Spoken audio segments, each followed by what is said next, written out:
우리 함께 기도하시겠습니다. 여호와는 의로우사 의로운 일을 좋아하시나니 정직한 자는 그의 얼굴을 배우리이다. 거룩하신 하나님, 저희들의 영혼과 삶에 은총과 은혜 내리시고 하나님 뜻 안에 세워지는 복된 삶을 살게 하여 주옵소서. 주님께서 저희들 삶을 붙들어 주시고 걸음을 인도해 주시기 원합니다. 연약함 가운데 쓰러지지 않게 하여 주옵소서. 주님의 말씀을 통하여 힘과 은혜를 얻게 하옵소서. 오늘도 지키시고 인도하시는 복된 날 되게 하옵소서. 감사드리며 예수님의 이름으로 기도합니다. 아멘. 찬송가 505장 2절 찬송 드리겠습니다.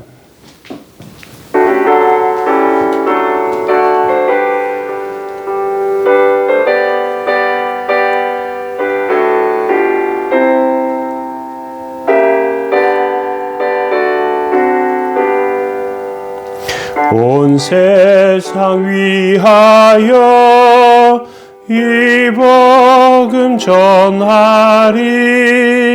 저 죄인 회개하고서 주 예수 믿으라.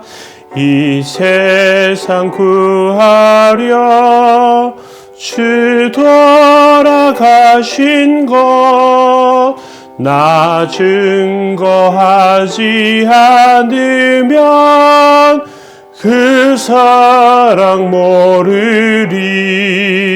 전하고 기도해 매일 증인 되리라. 세상 모든 사람 다 듣고 그 사랑 알도록. 아멘. 시편 11편 1절에서 7절입니다. 내가 여호와께 피하였거늘 너희가 내 영혼에게 새같이 내 산으로 도망하라 하면 어찌민가. 악인이 활을 당기고 화살을 시위에 먹이며 마음이 바른 자를 어두운 데서 쏘려 하는도다. 터가 무너지면 의인이 무엇을 하랴. 여호와께서 그의 성전에 계시고 여호와의 보좌는 하늘에 있으며 그의 눈이 인생을 통촉하시고 그의 안목이 그들을 감찰하시도다. 여호와는 의인을 감찰하시고 악인과 폭력을 좋아하는 자를 마음에 미워하시도다. 악인이 그물을 던지리니 불과 유황과 태우는 바람이 그들의 잔의 소득이 되리로다. 여호와는 의로우사 의로운 일을 좋아하시나니 정직한 자는 그의 얼굴을 배우리로다. 아멘. 하나님께 피하라. 오늘 두 번째 말씀입니다. 위기를 주시는 이유. 우리가 하나님의 말씀을 붙잡더라도 도저히 피할 수 없는 위기의 상황을 맞이하게 됩니다. 2절에 보시면 악인이 활을 당기고 화살을 시위에 먹이며 마음이 바른 자를 어두운 데서 쏘려 하는도다. 어두운 데서 저격수가 지금 조준하고 있다는 거죠. 다윗이 하나님의 그 함께 하심을 통해서 순간순간 위기를 피해 갔는데 악인에게 딱 걸렸어요. 이제 악한 자가 활 당기고 다 겨누고 있다는 것은 이제 하나님께 피한다고 피했는데 악인에게 들켜 죽게 됐다. 그거예요. 이제 할 수 있는 일이 없습니다. 이제 하나님께 매달리며 기도할 일밖에 없죠. 근데 놀라운 일이 벌어지는데 활을 당겼던 사람이 갑자기 손에 쥐가 났는지 그걸 툭 놓쳐가지고 화살이 툭 하고 떨어져 버려요. 마치 그런 일들이 믿음의 눈으로 보면 하나님께서 악인의 팔을 꼼짝 못하도록 잡고 계시는 것이죠. 쏠 때마다 백발백중이었던 사람이 그때만 탁 실수하는 것. 그런 일이 벌어진다는 것입니다. 다니엘이 사자굴에 들어가게 됩니다. 굶주린 사자 이상하게 입을 다물어 버려요. 사자가 이상한 놈인가? 아니에요. 그 다음에 다니엘을 모함했던 자들이 그 사자굴에 들어가니까 사자가 찢어 죽입니다. 어떻게 이런 일이 일어나는가? 도저히 이게 긴장감이 말도 못하는 상황인데 하나님께서 이렇게 인도하신단 말이죠. 그런데 왜 하나님께서 이렇게 하시는가? 그냥 아예 거기 사자굴에 안 들어가게 하시면 되는데, 아예 활 시위에 걸리지 않게 하시면 되는데 왜 하나님께서 그렇게 하셨나? 하나님께서는 그런 긴장을 우리에게 주시기를 원하세요. 왜냐하면 그런 위기가 없으면 우리가 기도하지 않습니다. 사느냐 죽느냐 위기가 닥쳐야 기도하는 횟수가 늘어나고요. 목소리가 달라지고요. 필사적으로 하나님께 매달립니다.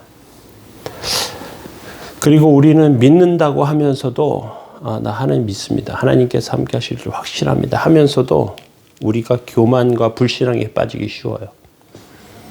하나님을 믿기 때문에 너무나 강한 하나님, 그 하나님의 역사 이런 것들을 경험하면서 내가 너무 잘난 줄 알아요. 그리고 내 뜻대로 다 되어야 된다고 생각합니다. 이런 교만함에 빠지는 것은 이건 불신앙이에요.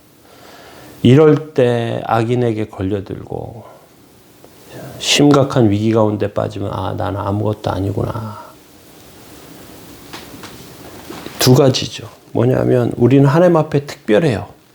동시에 아무것도 아닌 죄인이에요. 이 두 가지가 우리에게 같이 있어요. 그런데 내가 특별하다고 하면 교만해 버리기 쉽고요. 난 아무것도 아니야 하면 비참해 버리기 쉽습니다. 그래서 그 두 가지 속성을 다 가지고 그 안에 약간의 긴장감을 가지고 살게 하십니다. 3절에 보면 터가 무너지면 의인이 무엇을 하냐 이렇게 돼 있단 말이죠. 다윗이 자기 집터가 무너지는 것 같은, 기초가 무너지는 것 같은, 곧 추락하는 것 같은 상황 가운데 처해진다는 거죠. 적에게 쫓겨서 지금 절벽 위에, 절벽 끝에 몰려 있다는 상황. 이 상황에 내가 믿는 게 무슨 소용이고, 의인인 게 무슨 소용이고, 하나님 말씀을 사랑하는 것이 무슨 유익이 있을까? 다 포기하고 그냥 떨어져. 그냥 끝내버리면 되지 않나. 그런 생각이 들 수도 있습니다. 근데 그런 생각은 누가 주는 생각이냐? 마귀의 생각이에요. 예수님을 성전 꼭대기에 올려놓고 뛰어내리라. 마귀가 그렇게 속삭이지 않습니까? 우리는 그러한 말에, 그러한 유혹에 넘어가서는 안 됩니다. 왜냐하면 절벽 끝에서 하나님을 만나게 되기 때문에 그렇습니다.